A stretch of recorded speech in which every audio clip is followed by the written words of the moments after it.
3 meses depois do que aconteceu em setembro de 2001, Nova York acordou assustada com mais um evento da aviação. Senta que lá vem história.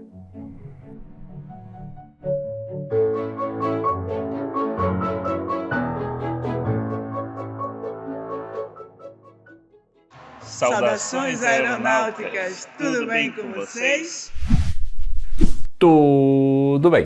O dia mais terrível na história da aviação mundial foi aquele ataque lá que eu fiz uma série especial em 4 episódios, vocês lembram? Que eu não posso falar diretamente aqui, senão o vídeo desmonetizado na hora. Mas a playlist tá aqui, ó, para você assistir mais tarde. Super produção, eu indico para assistir quem não assistiu ainda.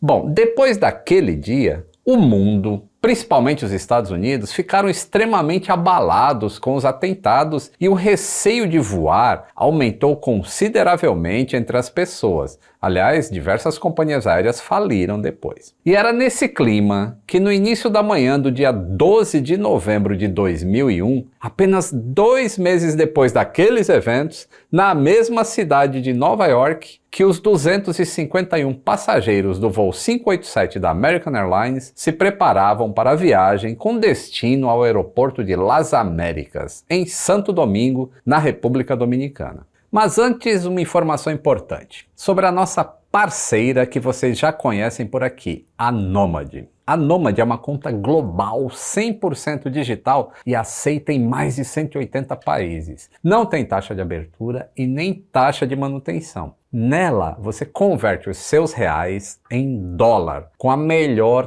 taxa do mercado. E pode viajar tranquilo, sem se preocupar com câmbio. Além do mais, você não paga uma fortuna de IOF como nos cartões de crédito tradicionais. É apenas 1,1% e câmbio na cotação comercial, a menor do mercado.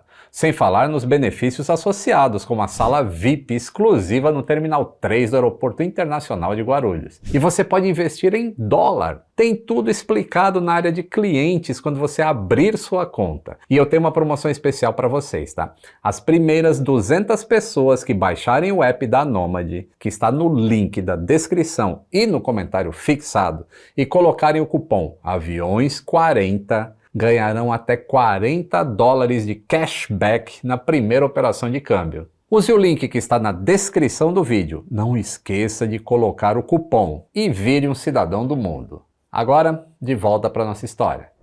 Como era muito comum na ocasião, o voo 587 estava ligeiramente atrasado por causa das novas medidas de segurança que estavam sendo implementadas no aeroporto JFK, lá de Nova York. Depois de tudo que aconteceu, tinha que mudar alguma coisa, né? O voo seria realizado pelo Airbus A300-600, de matrícula November 14053, que havia sido entregue novinho à American Airlines em julho de 1988. O A300 foi o primeiro avião produzido pelo consórcio Airbus. E a gente contou a história dele, aqui ó, episódio 1019. Um breve resuminho. O A300 foi o primeiro avião de fuselagem larga, 2 corredores, utilizando apenas 2 motores. Aqui no Brasil, a Cruzeiro, a VASP e a Varig operaram o A300 em rotas domésticas e internacionais. O 300-600 era uma versão modernizada dos A300 e tinha cerca de 40 centímetros a mais de comprimento, aerodinâmica mais refinada, motores mais potentes e mais eletrônica no cockpit, o que dispensava a necessidade de um engenheiro de voo na cabine, como nos modelos mais antigos. A tripulação era composta pelo comandante Ed States, de 42 anos de idade e mais de 1.700 horas no comando do A300. O primeiro oficial era o Stan Mullen, de 34 anos de idade e mais de 1.800 horas como segundo em comando no A300. Mais 7 comissários de bordo complementavam a tripulação do voo. Às 9h01 da manhã, horário local, o voo 597 foi autorizado a iniciar o táxi para a pista 31 Lima. Durante o táxi, o comandante disse que, como o copiloto iria efetuar a decolagem e o pouso, o cheque do leme e dos controles de voo estava por conta dele. E o copiloto moveu todos os controles de voo, inclusive o pedal do leme, totalmente para ambos os lados. E tudo funcionou conforme esperado. Durante o táxi, o controle de solo também autorizou um outro voo a sair, era o voo 47 da Japan Airlines, para a mesma pista, 31L. O avião da Japan Airlines era um Boeing 747-400, e por causa da posição onde ele estava estacionado, ele ia decolar na frente do voo 597 na ordem de decolagem. A tripulação do A300 foi informada que deveria seguir o 747, e a mensagem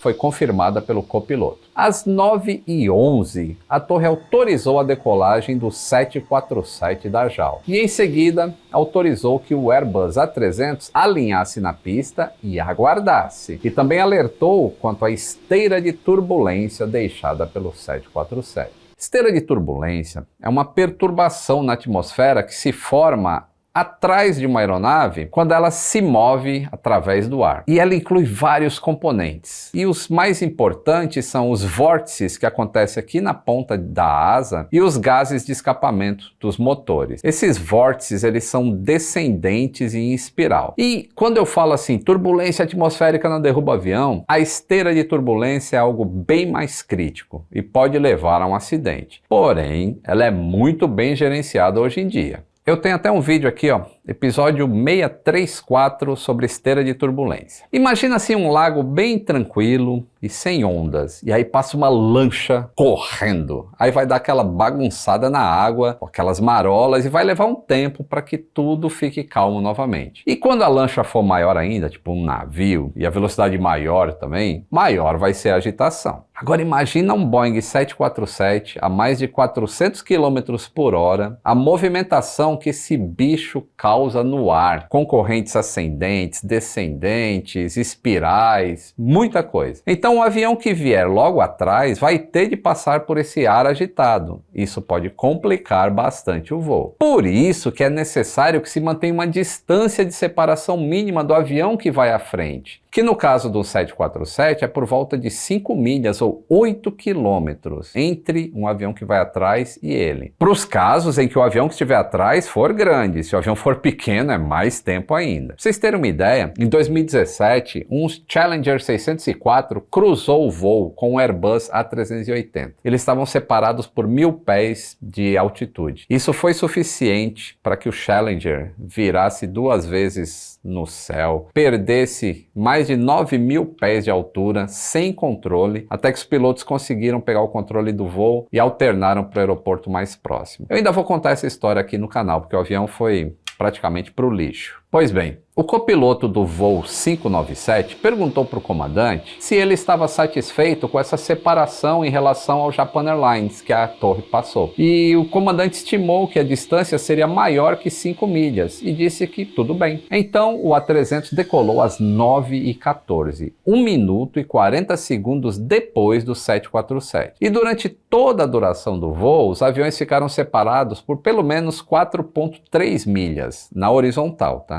E 3.800 pés na vertical, e aí é que é o problema, quando você está voando mais baixo que o outro. A decolagem e o início da subida transcorreu normalmente, com o controle de voo solicitando uma curva à esquerda para a proa 220, quando o Airbus atingiu a altitude de 500 pés. A curva foi efetuada, e com o A300 a 1.300 pés de altitude, o comandante contactou o controle informando que estavam subindo para 5.000 pés. Às 9h15 e 35 segundos, o A300 estava a 1.700 pés, subindo nivelado, quando o controle solicitou nova curva à esquerda em direção ao ponto Wevey, que fica a 30 milhas do aeroporto. O comandante acusou o recebimento da instrução e essa foi a última comunicação do voo 597. Um segundo depois, o avião começou a chacoalhar, dando indícios de que havia encontrado a esteira de turbulência do 747 da Japan Airlines. O Airbus começou então a derrapar para a direita e para a esquerda em relação ao seu eixo longitudinal. E o copiloto começou então a tentar estabilizar a aeronave pressionando com força e rapidamente os pedais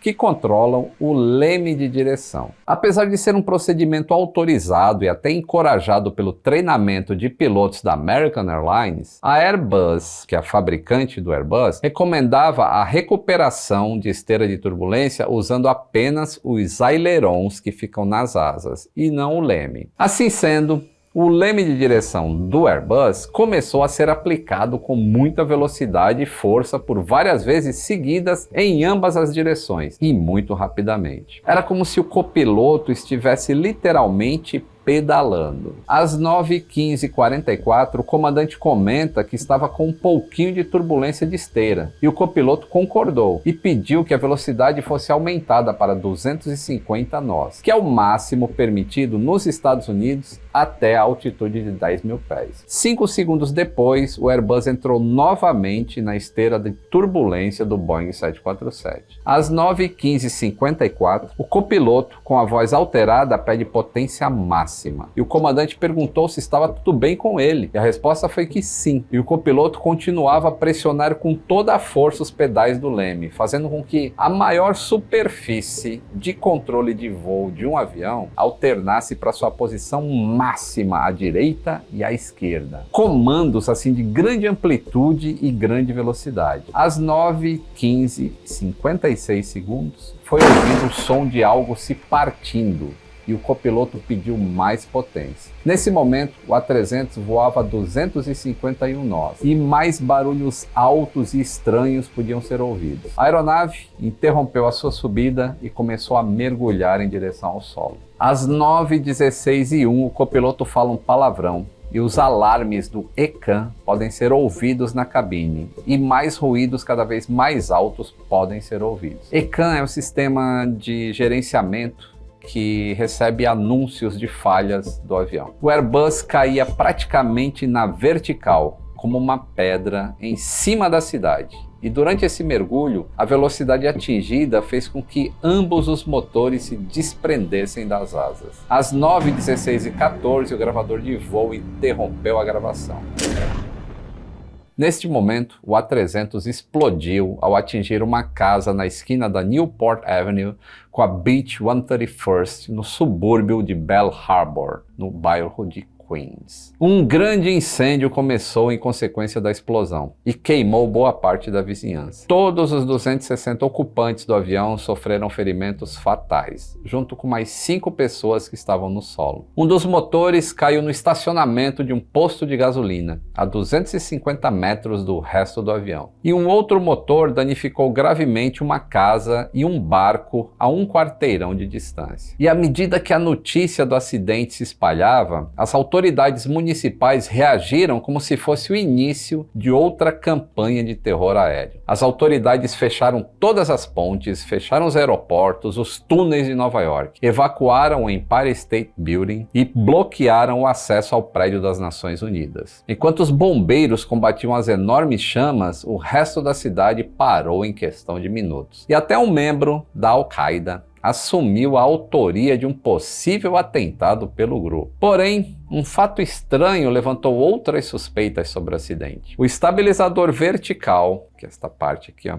junto com o leme de direção, foram encontrados boiando em Jamaica Bay, que fica a mais de 1 quilômetro de distância do local da queda do avião. E no local de impacto, todos os destroços se encontravam em uma área de 150 metros por 90 metros. Imediatamente, o NTSB começou a investigação e encontrou evidências de que as fixações do estabilizador vertical se romperam. E o estabilizador, junto com o leme, ambos são de materiais compósitos, se separaram da fuselagem, tornando o avião incontrolável. Inicialmente, houve alguns pontos de preocupação com o projeto e com a fabricação desse estabilizador vertical do A300. O A300 em si, o modelo 600, representou um dos primeiros aviões a incorporar elementos estruturais feitos de plásticos reforçados com fibra de carbono, que são muito mais fortes, mais leves e mais flexíveis do que as fuselagens de alumínio. E o estabilizador vertical era um desses elementos do A300, totalmente feitos de fibra de carbono. Quando a investigação começou, os investigadores do NTSB nem sabiam como que seriam os danos por fadiga a longo prazo desse tipo de material, porque nenhum outro avião usava. Então eles tinham que partir da investigação do zero. Tudo tinha que ser aprendido junto com a investigação. O grande esforço no leme foi causado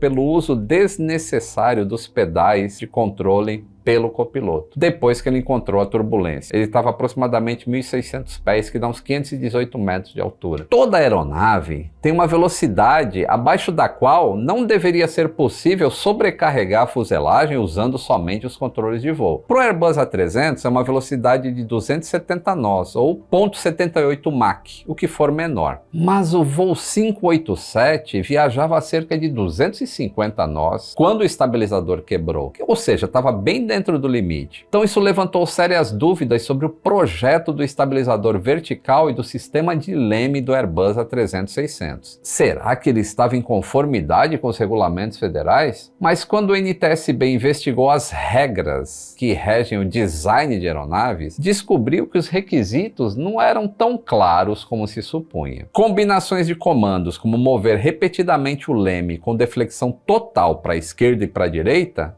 nunca foram testados, nem eram obrigatórios, porque não havia uma razão justificável para um piloto fazer isso. E de acordo com o NTSB, a turbulência estava dentro dos níveis de tolerância dos sistemas automáticos da aeronave. Então não exigia assim uma intervenção dos pilotos para combater aquela turbulência de esteira. Mas o copiloto já tinha uma tendência já demonstrada em exames anteriores para uma reação agressiva à turbulência. E ele havia sido criticado por isso, mas ele não perdeu esse hábito ou esse vício. O Mullen era um aviador competente com habilidades acima da média, exceto por uma peculiaridade bizarra. Ele ficava tão nervoso com a esteira de turbulência que tendia a executar muitos comandos no avião quando encontrava uma pela frente. Um comandante que voou com ele relatou a história de um encontro de turbulência quando eles voavam Boeing 727. E durante esse evento, o Mullen moveu rapidamente o leme ao encontrar um vórtice de esteira.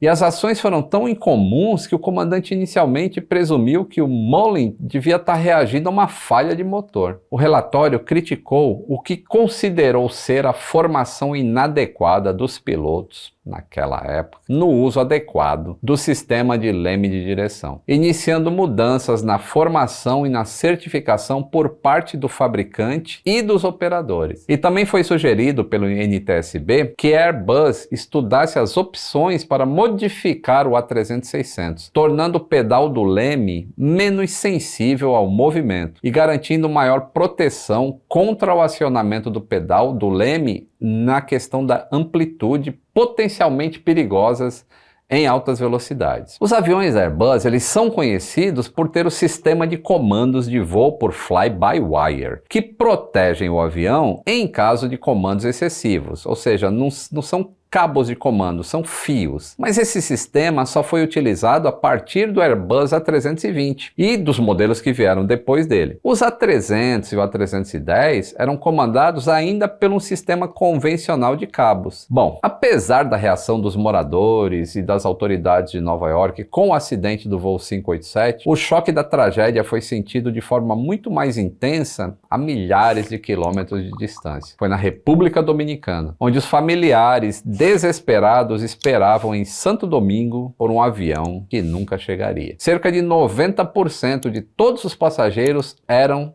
da República Dominicana, tornando o acidente uma das piores perdas de vida na história daquele país. Em 2006, um memorial foi erguido bem perto do local do acidente, em homenagem a todos que pereceram no que foi o segundo maior acidente aéreo em solo americano de todos os tempos. E é incrível que, mesmo com uma ação de pilotagem tão fora do padrão, ainda assim a indústria conseguiu mudar treinamentos e pontos de melhoria para que nenhuma vida seja perdida em vão. Se você não conhecia essa história e gostou de conhecer, clique no botão Seja Membro. Nos ajuda a continuar produzindo conteúdos e você apoia o canal. Se inscreva também se não for inscrito. Estamos chegando em 3 milhões de inscritos. E é muito importante essa marca, porque a gente não faz sensacionalismo nem zoeira na internet. A gente traz os fatos aqui e conta os acidentes de uma maneira responsável. E deixa o like, pelo menos, se você gostou do vídeo, né? Um grande abraço e até o próximo voo!